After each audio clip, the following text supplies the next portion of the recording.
I don't know if anyone can relate to this, but I find dating apps incredibly triggering and healing for my anxious attachment style. So it's a bit of a rhetorical question, because if you have an anxious attachment style, it's quite likely to be triggering for you as well. Just human connections and relationships are, right? Can be. And I feel like I'm in quite a unique situation. I haven't met too many people who are in a similar boat, but I'm sure there's lots of people out there who are. And also, if it's not exactly the same, there'll be similar patterns, right, that kind of show up in your experience of relating and dating. So, for various reasons, I've been single for 13 years. I'm 32 now. And I had sort of a thing with someone 8 years ago. But ever since then, I haven't been in a romantic relationship. And this year, I've started to feel ready to dive in again. I went on I think 2 dates 4 years ago, but there it was clear, it was like, this is friendship. Like, this is friendship. And I've really come to a point in my life where I need to communicate clearly. I don't want to be running any agendas or, not being honest. Like, I feel like it always backfires, and my care for life and for humans is just too big for me not to be honest, right? To waste someone's time or to manipulate someone or whatever. Like, sure, I'm not saying I'm free from that forever, None of us are perfect, but I try to be as clean in relating as I can be. And I've done a lot of inner work over these last 13 years. So in many ways now, reapproaching this dating thing, and especially dating apps, a lot of the... Oh, what's that noise? A lot of the things, that's kind of what I feel like. It's kind of this big... I don't know if you can hear it. There's sort of like a... the machine that sort of flattens roads, quite a noisy, like kind of machine, and it kind of feels like that, entering that world. It's just like really almost like a monster in some way. This whole thing, but I'll get into why it feels like that for me. So, and what it feels like. So, a lot of the themes that I explored, doing inner work, inner child work, were not necessarily related to romantic relationships. But I find that it's a similar process now, getting in there when I get triggered, than before when I was working around fear of other things, right? Close that. So, yeah, let me just dive straight into my experience of being on dating apps recently. So I'm someone who connects, as I said, honestly and deeply, and not everyone on dating apps is there for that. Some people are looking for something a bit more transient or with less depth, because they may have not accessed that within themselves, or whatever it may be, right? There could be so many different reasons. And that's totally fine. But for me, it's like, I guess the complex thing for me is that because I haven't dated for so long, I'm not looking to marry on the first date, I do want to explore what's out there, but at the same time, because I don't know if it's because I'm 32 or whatever it is, or because I haven't related to someone with depth for a while, there is also a longing to building something real and lasting and deep. So I've got both of those kind of things going on. So, and probably that is the stronger one, the one that wants depth, right?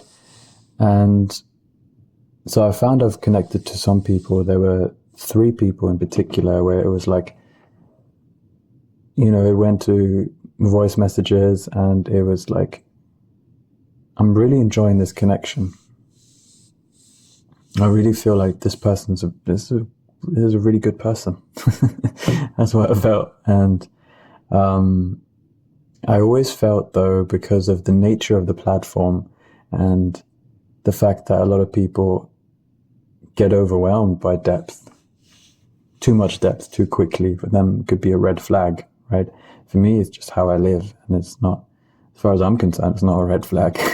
It's like me, opening up and connecting and exploring. After all, for me, I feel that's what one of the beautiful things in relationships is, understanding each other and understanding life through that, our life and life as a whole. So I've always found I need to filter myself. I definitely am honest, but I need to just slow down.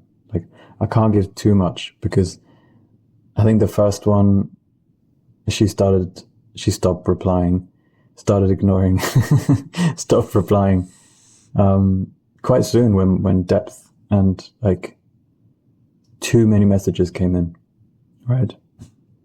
So it was like, oh, okay, that was potentially a beautiful connection, but that's kind of gone now. It could be various reasons, but I feel like one of them is because I gave too much depth too quickly, sending too many voice messages, too long voice messages. And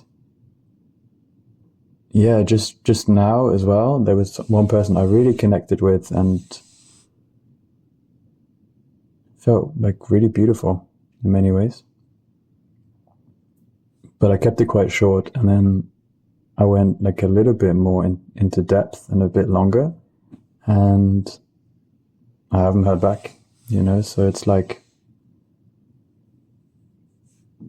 yeah, there's something there, of course, where it's, if you have an anxious attachment style, and you may not be familiar 100% what kind of attachment style you have, but if you feel anxious, more anxious than possibly is,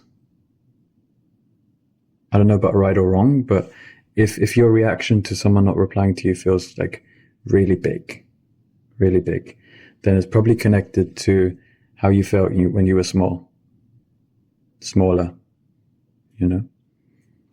and it's definitely brought that up for me. But at the same time, I'm sharing this because I told a friend about this, that I felt a bit sort of bummed out about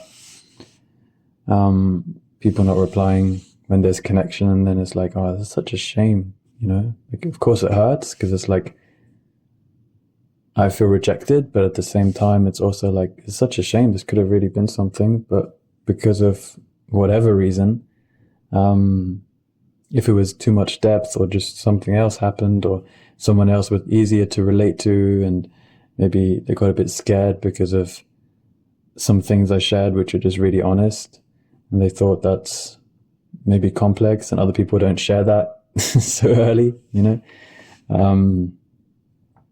so by no means do I want to put the blame on people who don't respond to depth.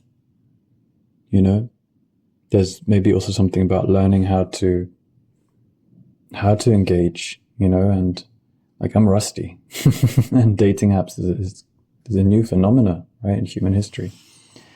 And some people probably are naturally better at that process than others, and others need to learn the hard way. But either way, I'm grateful for the experience. It just like, it hurts, it really hurts when it's like, that could have been a beautiful experience, a beautiful connection, like, could have blossomed there, but it hasn't, for whatever reason it is. And as I said, I don't want to put blame on people who don't respond. It's not that simple, right? But my friend said that, look, it's not a Felix problem, it's a world problem. He was saying how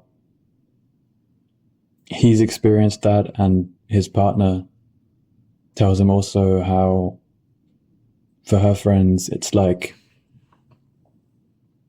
a lot of people just want the validation, right? A lot of people want the validation of being on the platform and getting the likes and getting the, I don't know if it's shallow, but maybe it is on some level, but maybe it's just the fun, the fun, the like bantery exchanges, the like, oh, you look great, or maybe the more lightness, But then what happens to the people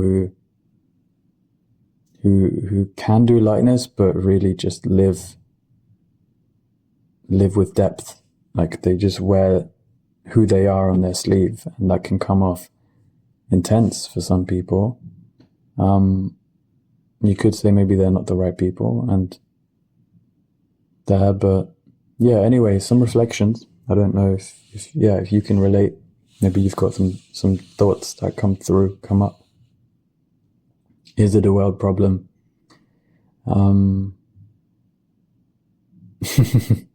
Yeah, there's so much there.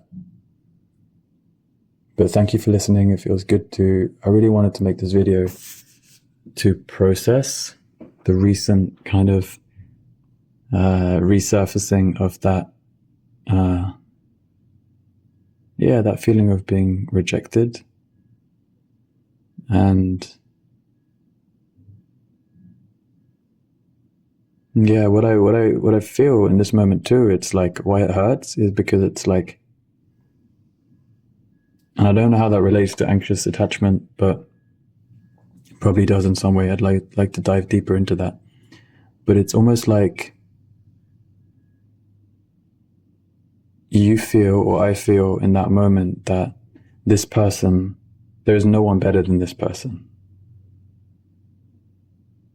Like, I can't even fathom that there are other people who are like as suitable for me, who are as dope, as that person. And maybe that is the way our way of relating works. Like that we focus in on that person. We're sort of like enchanted by their energy just to maximize the chance of creating offspring. Like maybe that's what happens, because so many times in the past, we think and as I said, I'm not that experienced in the dating game because of health issues and other things. I've kind of been out of the game. When I was younger, in my teenage years, definitely there were some relationships, but I'm kind of drawing my relationship experience on teenage relationships, which didn't always go that well. And I know I've changed as a person, and all the inner work I've done is hugely helpful now, getting into this space. And the reason I'm also getting into it is because I know that there's parts of my healing, or parts of my journey that, that can only really come into balance, or that need to be witnessed in relationship, in romantic relationship, I feel. So that's why I'm doing it. It's not like it's fun and it's enjoyable to go through this, like almost feeling like being battered, just been bashed around. And I know it will be worth it, but it's like the saying, it's better to have loved and lost than to have never have loved. And it's ironic, right? To someone listening, it's like, dude, you were just speaking to some people on a dating app and they didn't reply to you. Like, get over it, man. But when that feeling comes from a little part within us, it's not that little. The feeling is not that little. It doesn't matter the nature of the situation, doesn't matter how it manifested, the feeling is the same, So apologies if there was different sort of strands of exploration going on there and this wasn't too structured. I kind of just put on the camera and I wanted to, as I said, process this, share this. And if it's helpful for you in any way, then that's a bonus. And yeah, just sending you lots and lots of love, that wherever you're going through. This is the strand I want to pick up to finish off. As I said, we feel like there's no one as good as this person out there. Like this was the person for us. There's no one as dope. There's no one that has that same gentle way of being, that humor, that way that uniquely connects to us. And as I said, maybe we are programmed to think that way because life goes on, and there are a lot of, as they say, a lot of fish in the sea, and a lot of people that are different to this person, but there can be equal depth, joy, and maybe even more compatibility, but we can't imagine that because we don't see it in front of us. So if we can't see it, then surely it must not exist. It's like, it's gone extinct, it's not a thing. Those creatures, they don't exist. Like, everyone is shallow. Like, I lost this thing because I messed up. I messaged too much. I gave too much depth. And I messed up this beautiful thing. That's how parts of me feel, right?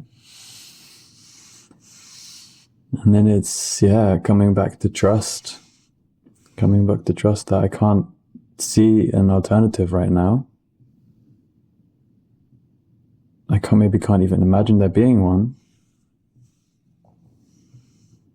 But I will keep walking on anyway, and trusting that if I meet life with love and authentically, then things will somehow fall in place, and timelines are not like, the timeline of when that happens is not clear cut, which can feel daunting, but can also be a beautiful thing because it can mean tomorrow, 10 minutes, 20 minutes. And we like to take the past to predict the future, which is an interesting strategy, right? It's like, there's so many ways life can play out. And it makes sense that we do that from some level, but also on another level, it doesn't really make sense because we limit the potential for life to play out in different ways if we always think, because so far I've only interacted with people that are shallow, and the majority of people are shallow. They're just not my people. So they're just none of my people out there. And if I think back to the last person that I interacted with, she just popped up out of nowhere. Usually on the dating app that I'm on, I always read the profile. Like, I always look at everything and only swipe on people where I'm like, I'm really feeling this could be something, I don't want to waste anyone's time. I don't want to waste my time. Of course, there's only so much we can say and sense from a profile as well. But with this person, I think I just had a moment of being like, I'm just not really getting that many matches right now. Let me just see the picture, see if I feel attraction, click like, and not even look at the rest of the profile. I think I just had a moment of doing that, which is not how I like to operate, but I think I had a moment of doing that.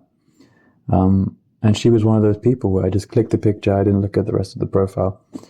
I kind of forgot about it, and then she popped up, I don't know, a week later or whenever it was. I was like, you have a really interesting profile. So out of nowhere, right? And the person that I will meet will also pop up out of nowhere, like, of course, because they're not here now. But it's good to just like concretely or just to speak that out loud, right? Because otherwise there's just void. There's just unknown, uncertainty. And that can be, as much as that can be beautiful, as I said, that can also be overwhelming for parts of us to just be in that void of nothingness, of I'm left alone and I'll be forever alone. Which again brings back the cycle to how we started the conversation around anxious attachment. Not that we've gone too much into what that means, what that is, but I said, hey, this is why dating apps are triggering for someone with anxious attachment, but also can be massively healing. And I've already found that I've healed from being on there. Those connections, and those 3 were just ones where it was like, that felt really good, and then it was gone. But there was also smaller versions of that where it's like, oh, that's a shame, oh, that's a shame. And all of those things, as much as they can be like, if taken in if you don't hold space for yourself, they could be like micro traumatic in some way. There are also micro opportunities to heal, right? And also some macro, some chunky opportunities in there as well. Yeah. All right. That's all for now. I don't often make videos this long about this, but yeah, as I said, it just wanted to come through in this way. And I hope it's interesting, helpful maybe for at least one person. Well, it was helpful for me, so it was helpful for one person. All right. Much love. If I put subtitles on this and the subtitles are like auto-generated and they say weird things, just know that it's a matter of capacity, of not having the capacity right now to go through all the subtitles. And if they say something weird, then that's me. That's imperfect me. Maybe you won't reject me. I don't know. Touch wood. Fingers crossed. Touch wood. All right. Much love. Take good care of yourself. Bye-bye.